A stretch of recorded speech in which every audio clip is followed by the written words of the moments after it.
2008 Shri N K Premachandran ജലവകുപ്പ് മന്ത്രിയായിരിക്കുമ്പോഴാണ് രാജ്യത്താദ്യമായി ഒരു ജലനയം നമ്മൾ രൂപീകരിക്കുന്നത്. അതിനു മുമ്പേ തിരുവഞ്ചൂർ രാധാകൃഷ്ണൻ മന്ത്രിയായിരുന്നപ്പോഴും ജലനയ രൂപീകരണത്തിൻ്റെ കുറച്ച് ഡ്രാഫ്റ്റ് ഉണ്ടായി, പക്ഷേ ഫൈനലായില്ല. അതിനുമുമ്പ് ടി എൻ ജേക്കബ് മന്ത്രിയായിരുന്നപ്പോഴാണ് തുടക്കത്തിൽ അത് 2002 രാജ്യത്ത് ആദ്യത്തെ ജലനയം വന്നു. അതിനെ തുടർന്നാണ് കേരളത്തിൽ വേണമെന്ന് പറഞ്ഞൊരു ചെറിയ ഡ്രാഫ്റ്റൊക്കെ CWRൻ്റെ നേതൃത്വത്തിലുണ്ടായി, അന്ന് ജെയിംസ് സാറിൻ്റെ നേതൃത്വത്തിലുണ്ടായി.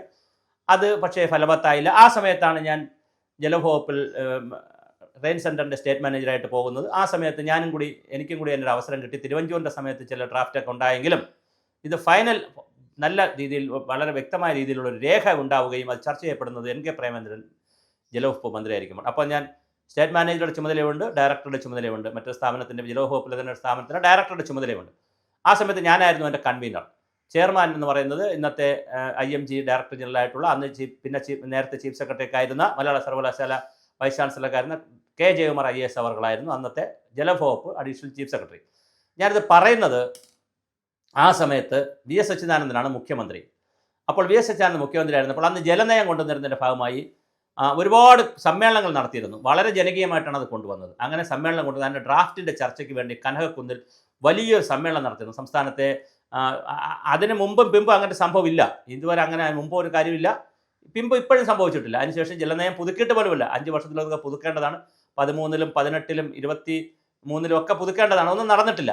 അത് ഇപ്പോഴും ഡ്രാഫ്റ്റ് എന്നൊക്കെ പറഞ്ഞാൽ അല്ലെങ്കിൽ പുതിയ രേഖ എന്നൊക്കെ പറഞ്ഞ് നടക്കുന്നില്ല, ഒന്നും നടന്നിട്ടില്ല. പക്ഷേ 2008 ഈ രേഖ വെച്ചപ്പോൾ എല്ലാ സന്നദ്ധ സംഘടനകളെയും ആക്ടിവിസ്റ്റുകളെയും എതിർക്കുന്നവരെയും സഹായിക്കുന്ന എല്ലാവരെയും ഉദ്യോഗസ്ഥന്മാർ വിളിച്ചിട്ട് വലിയൊരു സമ്മേളനം, 500-600 പേർ പങ്കെടുക്കുന്ന ഒരു വലിയ സമ്മേളനം ബജറ്റ് ഹാളിൽ നടന്നു. ആ സമ്മേളനത്തിൽ VS അച്യുതാനന്ദൻ മുഖ്യമന്ത്രി, അദ്ദേഹമാണ് അത് ഉദ്ഘാടനം ചെയ്തത്.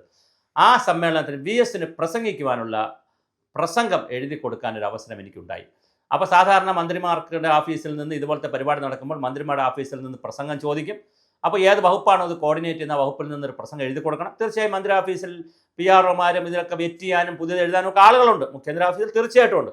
പക്ഷേ ഞാൻ അന്ന് എൻ കെ പ്രേമചന്ദ്രൻ മന്ത്രിയുടെ ഓഫീസിൽ നിന്ന് ഡിമാൻഡ് ചെയ്തതനുസരിച്ച് ഞാൻ എഴുതി കൊടുത്തു. മുഖ്യമന്ത്രി ഓഫീസിൽ നിന്ന് പെട്ടെന്നാണ് വിളിൽ നിന്ന് ഉടനെ തന്നെ നോട്ട് കൊടുക്കണമെന്ന് പറഞ്ഞ് അപ്പോൾ തന്നെ നോട്ട് കൊടുത്ത് പ്രസംഗം എഴുതി കൊടുത്തു. ആ പ്രസംഗം എൻ കെ പ്രേമചന്ദ്രൻ മിനിസ്റ്റർ ഓഫീസിൽ നിന്ന് ഒരു വെറ്റിംഗ് നടത്താതെ ഒന്നുപോലും എഡിറ്റ് ചെയ്യാതെ അതുപോലെ മുഖ്യമന്ത്രി ഓഫീസിലേക്ക് പോയി. അപ്പോൾ മുഖ്യമന്ത്രി ഓഫീസിൽ സ്വാഭാവികമായിട്ട് അവിടെ ഒരുപാട് വലിയ സംവിധാനമുള്ളതാണ്, എന്നാൽ അത് എഡിറ്റ് ചെയ്യപ്പെടും എന്ന് തന്നെയാണ് വിചാരിച്ചത്. പക്ഷേ ഒരു വാക്ക് പോലും എഡിറ്റ് ചെയ്യാതെ അത് പിറ്റേ ദിവസം അതുപോലെ VS അത് പ്രസംഗിച്ചു എന്ന് പറഞ്ഞപ്പോൾ ഞാനും ഈ വേദിയിലുണ്ട്. അപ്പോൾ താഴെ ഒരുപാട് ആളുകൾ എന്നെ പരിചയമുള്ളവരുമുണ്ട്, എൻ്റെ ഓഫീസിലുള്ളവരും ഒക്കെ ഉണ്ട്. അപ്പോൾ ഈ പ്രസംഗം VS അതുപോലെ വായിക്കുമ്പോൾ, പ്രസംഗം വായിച്ചിട്ടാണ് പിന്നെ ബാക്കി കാര്യങ്ങൾ പറയുന്നത്, അതുപോലെ എഴുതി കൊടുത്ത പ്രസംഗം VS വായിക്കുമ്പോൾ ശരിക്കും പറഞ്ഞാൽ വലിയ ഒരു ചാരിതാർത്ഥ്യം ഉണ്ടായി. കാര്യം നമ്മളൊരു സാധാരണ ഉദ്യോഗസ്ഥനാണ്. അപ്പോൾ ഒരു മുഖ്യമന്ത്രി എവിടെ നിൽക്കുന്നു, ഒരു സ്ഥാപനത്തിൻ്റെ ഡയറക്ടറോ അല്ലെങ്കിൽ മാനേജർ എന്നൊക്കെ പറഞ്ഞാൽ എവിടെ നിൽക്കുന്നു. പക്ഷേ നമ്മൾ എഴുതി കൊടുത്ത് അതുപോലെ മുഖ്യമന്ത്രി അവതരിപ്പിച്ചു. മാത്രമല്ല അതിൽ ഏറ്റവും സൗന്ദര്യം തോന്നിയത് പിറ്റേ ദിവസത്തെ എല്ലാ പത്രങ്ങളുടെയും തലക്കെട്ടും എല്ലാ പത്രങ്ങളുടെ വാർത്തകളും അതുപോലെയായിരുന്നു. ഇപ്പോഴും ഞാനത് സൂക്ഷിച്ചിട്ടുണ്ട്. വളരെ വളരെ സന്തോഷം നൽകുന്ന കാര്യമാണ്. അതാണ് VS അച്യുതാനന്ദന് നമ്മൾ മറ്റൊരാളൊരു കാര്യം ചെയ്തു കൊടുത്താൽ അതിൽ നന്മയുണ്ടെങ്കിൽ ശരിയുണ്ടെങ്കിൽ അതുപോലെ തന്നെ അത് കയറിപ്പോകും. അല്ലാതെ അവരുടേതായ ധാർഷ്ട്യങ്ങളോ ജാടകളോ ജാർഗണുകളോ ഒന്നുമില്ലാത്ത ഒരു VS ആണ് മുഖ്യമന്ത്രിയായിരുന്നു. ഞാൻ എൻ്റെ ഒരു അനുഭവം കൂടി പറയുന്നതാണ്. കാരണം നമ്മളത് സർക്കാർ സർവീസിൽ ഇരുന്നതുകൊണ്ട് സംഭവിച്ചതാണ്. അല്ല പാർട്ടിക്കാരനായതുകൊണ്ട് എന്നെ വിളിച്ച് പാർട്ടിക്കാരനാണെന്നും പറഞ്ഞോ അല്ലെങ്കിൽ പാർട്ടിക്കാരെ എഴുതി കൊടുക്കണം അങ്ങനെയൊന്നും വിളിച്ചതല്ല. ഞാൻ പാർട്ടിയിലൊന്നും പ്രവർത്തിക്കുന്ന മെമ്പർഷിപ്പ് ഒന്നുള്ള ആളൊന്നുമല്ല. പക്ഷേ ഞാനൊരു സ്ഥാപനത്തിൻ്റെ ഹെഡ് എന്നുള്ള നിലയിൽ എൻ്റെ വകുപ്പിൽ ഞാൻ വർക്ക് ചെയ്യുന്ന വകുപ്പിൽ നടന്നൊരു പരിപാടി എന്നുള്ള നിലയിൽ, ഞാനതിൻ്റെ ജലനയത്തിൻ്റെ കൺവീനർ എന്നുള്ള നിലയിൽ എനിക്ക് അവസരം കിട്ടിയതാണ്. അപ്പോൾ പക്ഷേ VSൻ്റെ ശൈലിയിൽ തന്നെ എഴുതി കൊടുക്കാൻ പറ്റി എന്നുള്ളത് കൊണ്ടായിരിക്കാം. VSൻ്റെ ഒരു ശൈലി ഉണ്ടല്ലോ, ആഗോളവൽക്കരണത്തിനെതിരെയും കോർപ്പറേറ്റ് വൽക്കരണത്തിനെതിരെ എന്നൊക്കെ പറഞ്ഞൊരു ശൈലിയുണ്ട് VSൻ്റെ. അന്ന് ഈ കോർപ്പറേറ്റ് വൽക്കരണം ഇല്ല, ആഗോളവൽക്കരണത്തിനെതിരെയുള്ള വർത്തമാനമേ കൂടുതലുള്ളൂ. അപ്പോൾ അതിന് സാമ്പത്തിക സാമ്രാജ്യത്വ ശക്തികളെന്നൊക്കെ പറഞ്ഞ് VSൻ്റെ ശൈലിയുണ്ട്. ആ ശൈലിയിലാണ് അത് എഴുതി കൊടുത്തത്. കാരണം VSന് എഴുതി കൊടുക്കുമ്പോൾ അങ്ങനെയാണല്ലോ എഴുതി കൊടുക്കേണ്ടത്. നമ്മുടെ ഇഷ്ടം അനുസരിച്ചല്ലല്ലോ എഴുതുന്നത്.